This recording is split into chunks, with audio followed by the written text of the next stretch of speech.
Good morning, my vibrations. It's V to the I to the B to the mother of 5E. And it's time for work. It's Monday, 61st verse of Change Your Thoughts, Change Your Life by Dr. Wayne Dyer. Living by remaining low. A great country is like the lowland, toward which all streams flow. It is the reservoir of all under heaven, the feminine of the world. The female overcomes the male with stillness, by lowering herself through her quietness.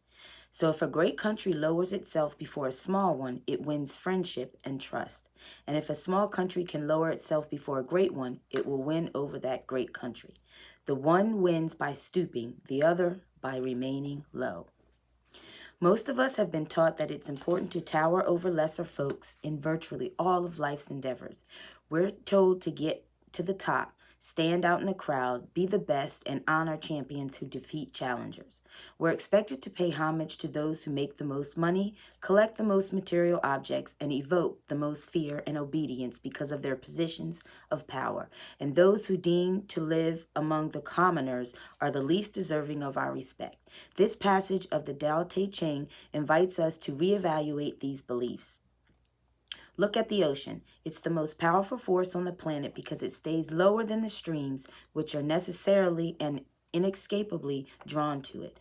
As the rivers flow downward to become one with it, the sea is able to be the great reservoir of all under heaven. This is what Lao Tzu refers to throughout the Tao Te Ching as the great mother or the feminine of the world.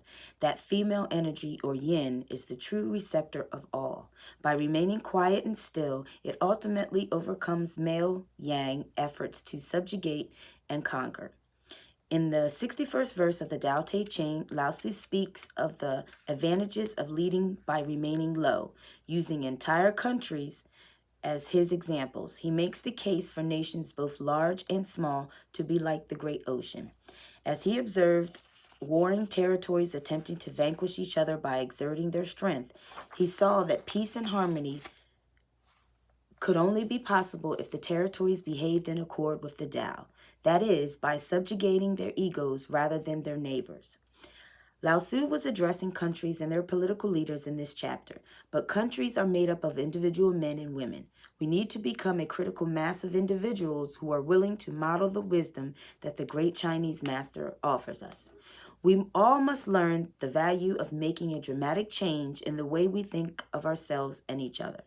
Yes, it may require a complete about-face on our part, but if we begin to lessen the ego-dominated thinking, sooner or later, the world will get the message that Lao Tzu proposed in ancient times. Nations all over the globe will find that leaders with feminine yin energy are beneficial. After all, this is the way of nature.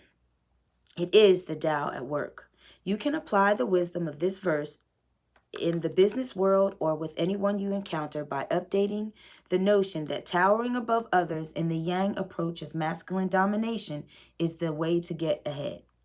Instead, see the value of living as if you can win trust and friendship through a yin approach of feminine receptivity and stillness.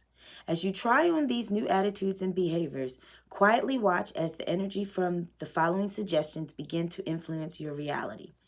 Reassess your personal view of what constitutes strength. Can you see power in humility, stillness, remaining low and out of sight? In martial arts, the strongest conqueror is the one who uses the least force and converts the lunges of his opponent into his own might. Look at the story of violence throughout human history. Those obsessed with positions of power ultimately resort to brutality and then incur some kind of violence on themselves. And so it is in your personal life. By staying calm and under the radar, others will ultimately flow to you, joining with you in creating friendship and trust. As you stay in this yang, feminine, divine mother mode, you'll radiate energy and strength and win over others, including those with an aversion to change. Think of yourself as the ocean and stay low enough to allow all others to stream down to you and create a great country wherever you elect to settle. Emulate those whose greatest impact on humility use the least violent methods. There are many examples to be found for living by remaining low, replicating the examples of stillness and yin energy. Jesus Christ, Buddha, Mohammed, Zoroaster, Saint Francis of Assisi, Gandhi, Mother Teresa, and others of the highest spiritual persuasion serve as wonderful role models for us. By demonstrating the exact opposite of what has become known as power by force, they changed the course of human history. Furthermore, they are remembered with the highest esteem by all people. You can become a similar leader of the Tao in your immediate environment, smiling inwardly as you see yourself as that low, patient ocean. All those who wish to tower above you in conquest will ultimately flow down to you. Here's Do the Tao Now.